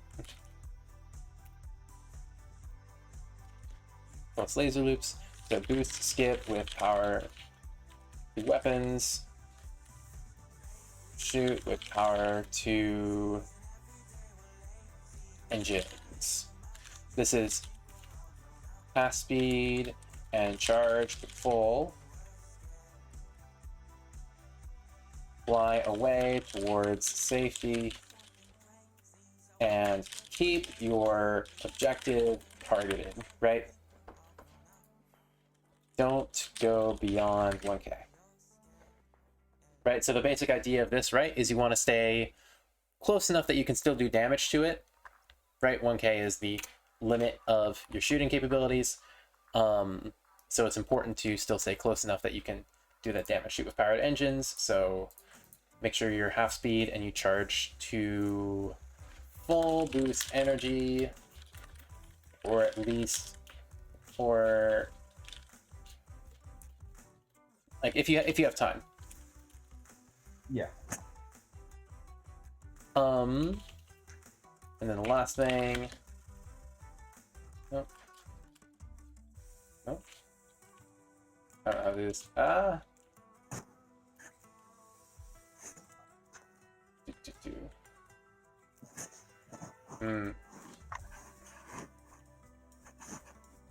Why can't I do words? Or anyway. And the last thing is grab shield energy instead if you are low, right? So shields first because you want to stay alive. Can't shoot anything if you're not alive. One thing we didn't talk about very much is target priority. So what you want to do is, number one is shoot the Raider and Cruisers, Ion Dunk players, right? Just dunk, only dunk. That's all you do, right? Your whole Not player kill? kill on offense is only dunks. Okay, there are some people who fly straight enough that like you can sometimes kill them without ion dunks, but the vast majority of your kills as you go up and up and up, and all of your easiest kills are always going to be with ion missiles. Does it make sense? Yeah. Yep, because the ion missile is the thing that reduces their HP, makes them vulnerable, makes them easy to kill. That's the thing that's the most consistent possible setup. And then beyond that, if you can't ion dunk, just farm AI in whatever ship you're in. Just look for some TIE fighters, look for some X-wings, just shoot them. And that's on defense. That's on defense. Yep. Okay. On offense, you're shooting the Raider, Cruisers, or flagship. Right? So should I be letting players buy me in a defense phase in order to AI farm? So this is yes, conditionally, right? So I'm giving you a priority list, and this should really be 1, 2, 3, but this is shoot the Raiders, Cruisers, or flagship. Then ion dunk players as opportunities arise, right? Then farm AI. But you're never burst lasering down a player, right? The only exception to this, shoot the support, help with allied ion dunks, right? So like if you're helping with shooting like a really low HP player, like specifically a support player that's low on shields but needs some help to like beam down, you can do that because they're giant, right? They're relatively easy to shoot down. Maybe not a Ewing, but like a TIE Reaper. I'm gonna say TIE Reaper very specifically. Or you're helping. Yeah, because it's a big flying kite. Kite, lily pad, however you want to call it. That's what it is, right? This is your priority list. You do things in this order, generally, Like right? These are slightly more interchangeable, but this is more important by far. Shooting the Raiders or flagship, way more important than trying to ion dunk players before finishing this, right? You wanna shoot the Raider, Cruisers, or flagship as your number one priority, right? In this game, it's really hard to prevent this damage, which means that it's very high value to just keep doing this damage. It's super consistent, always high value, right? Whereas this is high risk. It can be nice, but it's super high risk, and it's nice when you do it. Try coordinate marks, but like, don't worry about that too much. Just like for a future thing. Like coordinating with marks is the best way to get those done. Anyway, moving on. No, that's something that Panda, Ando, and I were working on in recent weeks. So yeah. So what you can do is like, for example, on defense, you kill the Raider, and then you coordinate marks after the Raider's dead, because the Raider should die so quickly to torpedoes and ion missiles and lasers. Yeah. Especially the way you're doing them now. If you can teach other players on your team to do them, or you just you do them yourself, the Raider's going to die in like 20 seconds. And then you have the whole rest of the minute or however long. How do you guys kill a Raider? How I showed you with ion missiles and torpedoes is a very short answer. Just mark 2 ion torpedoes, 2 proton torpedoes. So you don't actually need mark. But yeah, like, so for example, right? If I go into practice mode really quickly, we're gonna run over time. That's okay. What we'll do, right, is so Raider burning is you can ion torp 2 times ion missile. Proton that's torp. typically what I do. I just ion torp it because Panda started carrying resupply. Yep, and all of these have the asterisk, right? All of these are in addition to burst lasers, right? Mm-hmm. Always shoot your lasers, and this goes for everything, not just Raider, but like everything. So like if I'm going to grab a X-wing and go shoot at the Raider for a second. So I want to point out really quickly, when I say 2 times ion missile, you can do an ion missile and a proton torp together. That works perfectly fine. You guys should be running resupplies. So what you do, what you want to do, is you go over here and you just ion torp and missile the raider. Am I streaming? I'm. Oh, just transition here. Can you look at my stream? Let me. On Discord might be easier. Yeah. Yeah, let's do Discord stream real quick. Application, squadrons, go. All right, you see that?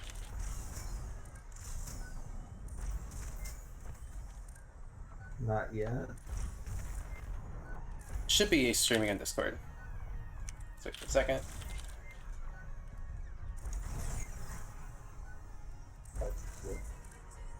No. Okay, good. So you see this raider right here has full HP right now. If I shoot it and I fire my proton torpedo and ion missile, there's the ion missile. It's at half shields, and the torpedo should hit. Maybe it already hit. Maybe it missed. Let's pretend it missed and then see what happens when I fire. Like an ion missile plus lasers, it's already below half shields, right? If I fire a torp into it, 4K damage, right? Maybe it was the ion missile plus torp. But the point is, right? Just from the lasers, torp, ion missile, all this stuff, right? The shields go down super quick. And you keep doing these laser loops, the raider is gonna die really quickly, right? I did a dumb, I didn't boost away properly. There you go. And you can see it's losing like 2 or 3% every time you just shoot it, right? And so if you just keep shooting it, it just dies within about 20 seconds. If you have the 2 torps up, right? If there's 2 of you, it'll die in 20 seconds. It just will. Super, super, super hot. What we've done on Empire is Ando and I will go in and we'll both throw an ion missile into it and pretty much drop its shields right there. Yep, exactly. Thanks, Innocent, for the raid. Unfortunately, we are finishing up the coaching session here. But thank you very much anyway. Yeah. So, right, and defenders have even more like damage potential than these X-Wings here, right? X-Wings only have like 540 some DPS from their burst lasers. Defenders have like 700 or something ridiculous. It's a lot of damage. Yeah. It's a lot of damage, right? And yeah, so the 2 of you, right, by myself with a couple of burst laser runs, it's already at 50, right? Two defenders are gonna kill it super freaking quick, and the bombers can just completely focus on AI farm during that. And the raider will die so quickly that you guys can then go over to dunking players together immediately, right? And it'll just be awesome. Let's go back to looking at the notes here. So if you open up my stream on Twitch, you can see me going over these notes, and I'll send them over to you when I'm done with them. Right? 2 players, raider dies in 20 seconds. Yeah, alright. So ganking players with the ion dunk technique. So boost in to, so start locking at like 500 meters, right? Marked. Maybe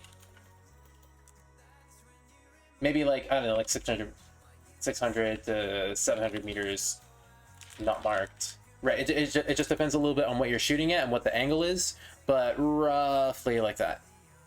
I never play A-Wing, they said there isn't a boost indicator. Oh, and you were asking a question about boost powers quicker with less throttle. That's not quite true. No matter what throttle setting I have, it'll charge boost at the same rate. The benefit of the A-Wing is you can see it every bit of energy that it charges at. You can't see. Let me show you.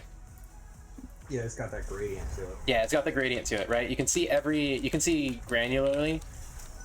It's not a light that like lights up more and more. It's just, you just see the bar increase over time. And you can see it perfectly here. Okay. So let's go back to our notes here.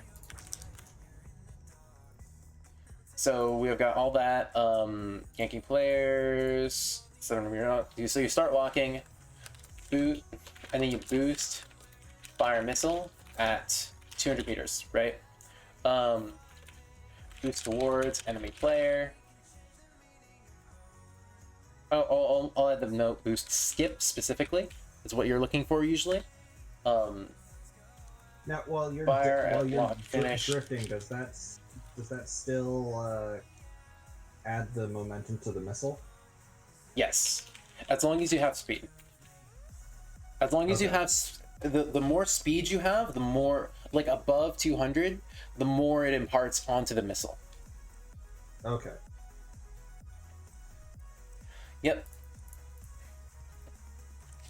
I'll add this and/or here, right? Because it's both of these are good to have. It's good to do both. But if you're going to choose one, the more important thing is to shoot from a close range while boosting. Does it make sense? Yeah.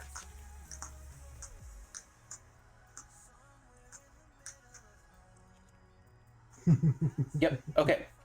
Evasive movement. There were three. I think there were about three things I told you, right? So barrel roll, general, evasive. So that's. I don't think I ever had the barrel roll against you, just because you're not someone that tries to get into a joust. But right, right, and you usually don't need it. But if you're trying to if you're trying to go in a straight line towards a place, just barrel roll or corkscrew instead. Like, for example, if you're trying to retreat or you're trying to move across open space towards the ISD, right? It's like, imagine if there's an ISD right here and people are trying to chase me towards it, right? I don't want to be flying in like this. This isn't evasive at all, right? I'm just moving in a straight line while spinning. I'm just moving in a straight line. I'm still moving in a straight line. I'm still moving in a straight line. I'm still moving in a straight line, right? It's just like multiple straight lines. But if I do this, this is erratic straight lines. Get what I mean? Yeah, you're moving around like Harry Potter's scar. Sure, exactly, right? And this is basically impossible to hit, right? I don't think the stream saw it too well, but not important right now. So that's like a super important thing to do that. There's no gravity, so how the barrel aileron rolls work. I don't know about aileron rolls, but corkscrew is just pitch and roll. Pitch and roll, that's all that is. Barrel roll is corkscrew with some yaw to the left so that you kind of like draw more of this shape. So if I have this convenient liberty here for the stream. So let's just transition to that. So if I have this MC80 liberty, right? A corkscrew is just pitch up, roll. So you kind of like pitch up, roll this way, and then this way. Hang on. How do I do this? It's like a... God, I'm just fucking waving this shit around in front of the camera. Something like... No, you had it right.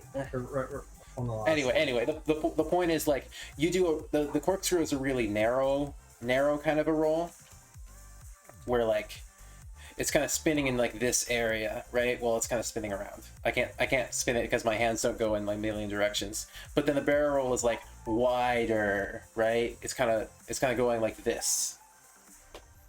Should look into briefing sticks. I should probably.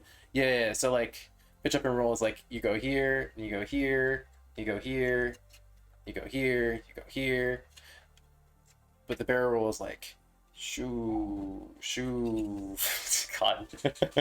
Just watching myself make spaceship noises. Easy. Anyway, let's go back to the notes.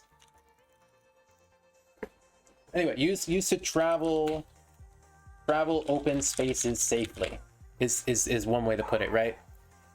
E.g., go to the Star Destroyer, get away from a Star Destroyer.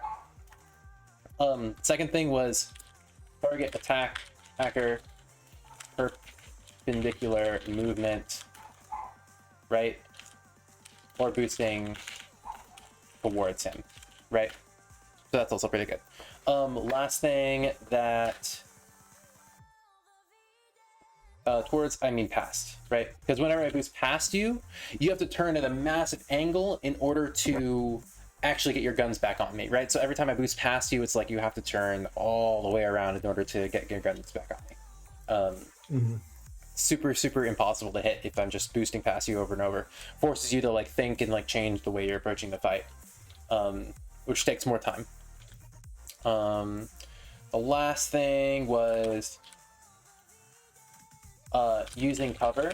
So terrain not more than like 1,000 to 1,500, like I'm gonna say 1,300 away from enemy capital ship.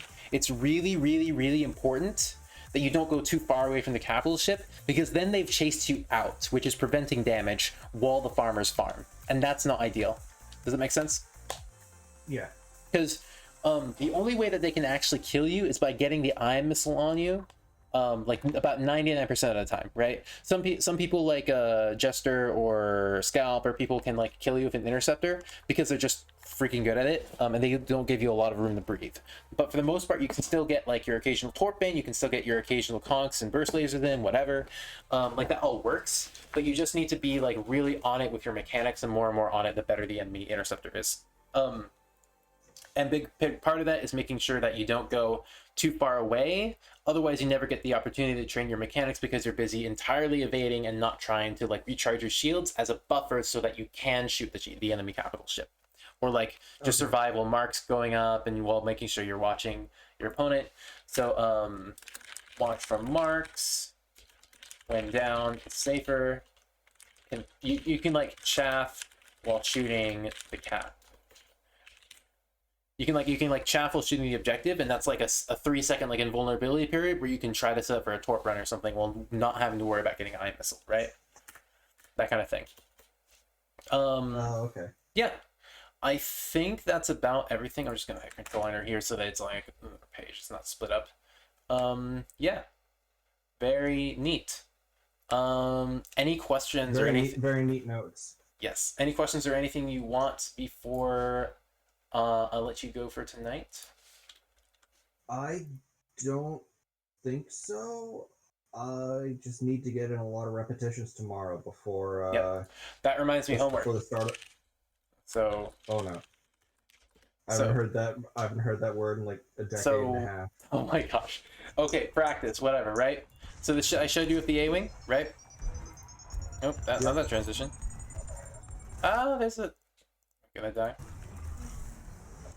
Right, what I want you to do, I want you to go into practice mode and just practice doing the boost gasping for a bit that I was showing you, like this.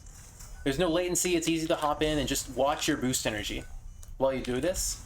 Your boost initial cost is lower than normal, but other than that, it's the same A-wing. Maybe some of the shield regen is like a little bit different, but it's not a big deal. The point is, you're getting used to charging as much energy as you can, and you're getting used to like this idea of how you do this power management.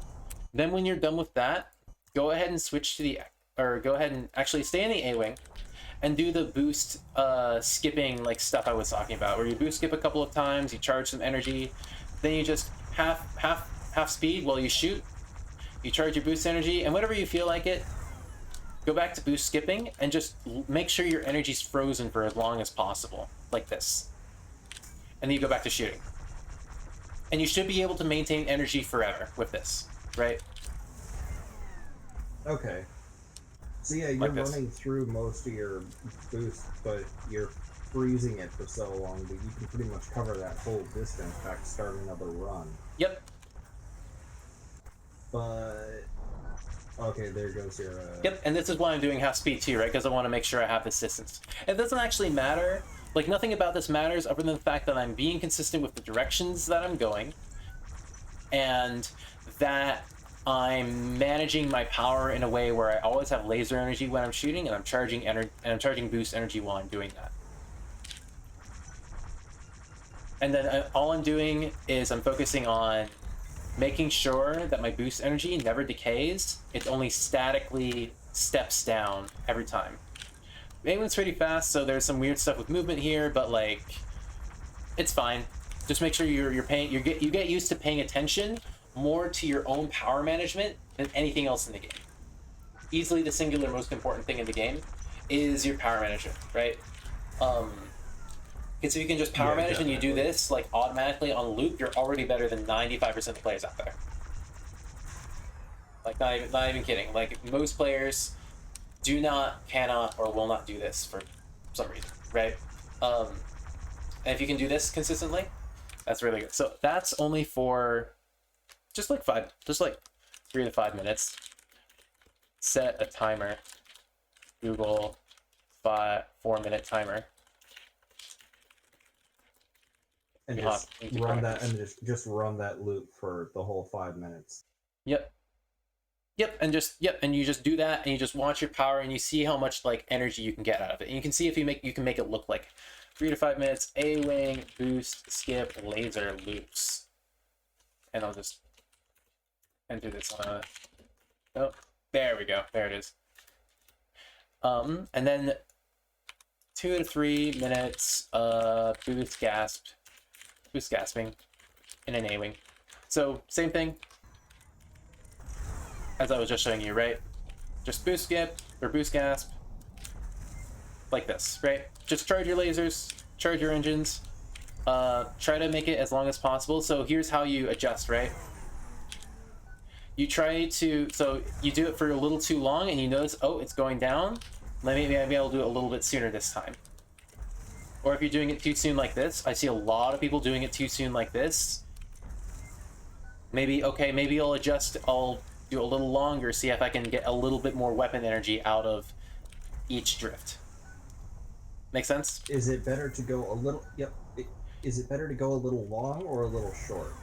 The answer is for practice, neither. You want to keep adjusting a little bit longer, a little bit shorter. In a real game, a little bit short is a little bit better because your weapon energy is less important than your boost energy. Because your boost energy keeps you alive, which gives you more weapon energy than if you were dead. Makes sense. Mm-hmm. In practice, though, doesn't matter. The point is to get it's like learning like timing on an instrument, or like you practice a little bit long, maybe you're just a little bit shorter, and you just oscillate and you get a little bit closer every single time, like every time you try it. Gotcha? Mm-hmm. Yep. So again, the Google format timer thing, try holding power a little longer in weapons, a little longer in a little less long if it's all about if you see that your boost energy is decaying, right? So the marker, right, is if I put my boost, so there's two things, right? You watch for if your boost energy doesn't immediately start charging, like right there. See if boost energy starts charging instantly.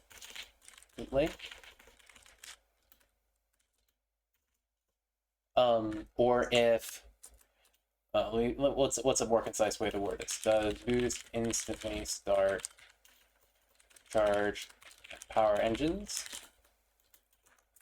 No delay longer. Right? This is your flowchart. Let me put this in a more concise way that it's easier to understand. So if your boost doesn't instantly start charging when you put power in engines, you want to delay it longer, right? Does your boost decay before you power to weapons? No. Yes. Or excuse me, power to weapons, engines. Yes. Power engines soon. Okay. That's your homework. That's all that is. And then what was this? Focus, good. Lots of energy. It's just... Yeah, I'm done. We're done here. We're done here. Flavor. Let's go. Okay. Lots of energy. All right, we're good. We're good. I am sending this to you. You should be able to open it. If you can't, let me know. You have permission to share it if you would like. And so on and so forth. I was going to ask about that. Yep, you're all good. This is yours now. This is your pile of notes. This is what you paid for. All right. If you, all right, I'm gonna. And it was money well spent. I appreciate it. Let's go. Yeah. thank you for coming around and letting me help you out with all this stuff. I am appreciative of your support. I hope you guys do well in the future. I'm appreciative of the knowledge. Heck yeah. All right. And I'm absolutely sharing this with all of Shrapnel so we can kick you guys' asses in the next Cal Cup. Heck yes. Do it. I dare you. All right. All right. I am gonna say goodnight to stream and hop off. Thank you for coming, Stardust. I will see you next time. Yep. Thanks a lot, Fenkar. Yep. See you later. Have a good one. While the meter is flashing, it can be skipped. The meter flashing is actually just when you do a drift. So this is just not every time that you drift. You can see that, right? It's kind of staying still. Why isn't it doing it at all? Now it's not. Now it's not flashing at all. That's freaking annoying. Okay. There. Now it's doing it. But sometimes when you drift, it'll flash, like that. There it is. Sometimes when you drift, it'll flash, but it doesn't mean that it's like can be skipped or anything like that. It's just a visual effect that says you're drifting. It's supposed to say you're drifting. The important thing to watch out for is whether the boost bar is like stopped, paused or not, right? So you see, every time I hit boost and boost again to cancel it, it pauses. Like it's paused here, then starts regenerating. It's paused here, starts regenerating. Paused here, starts regenerating. That's what you're looking for. Thank you guys for watching. Let's see. So I'm gonna head off for the night. Thank you all for watching.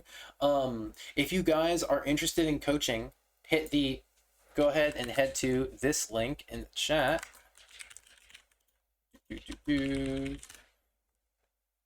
Well, oh, that's old. But if you sub, you can have a little like I'll do a game review and I'll give you notes. I don't do a lot of streaming anymore, so that's kind of my way of thanking you guys who have subbed. If you guys want some, if you guys are looking for some like full-on coaching, like I gave to Stardust, there should be DM this account on Discord. And I will hit you up, or like just add me as a friend request, and we'll talk about it and we'll schedule something. My schedule is super open. Like I can do pretty much all day, PTT, whatever. Just kind of student life right now, whatever. And so like, whatever your time zone, I can probably accommodate something. So if any of you guys are interested in learning how to play or want some specific advice about anything in particular, I'm happy to accommodate. Price for personal coaching is DM me and we'll talk about it. All right, have a good night, guys. Let's see who we can raid. Raid. Star Slinger playing Apex. Come on, are any Squadron streamers? Twitch, TV, Squadrons. It's my sub coaching session, but this is enough. Thanks, very informative.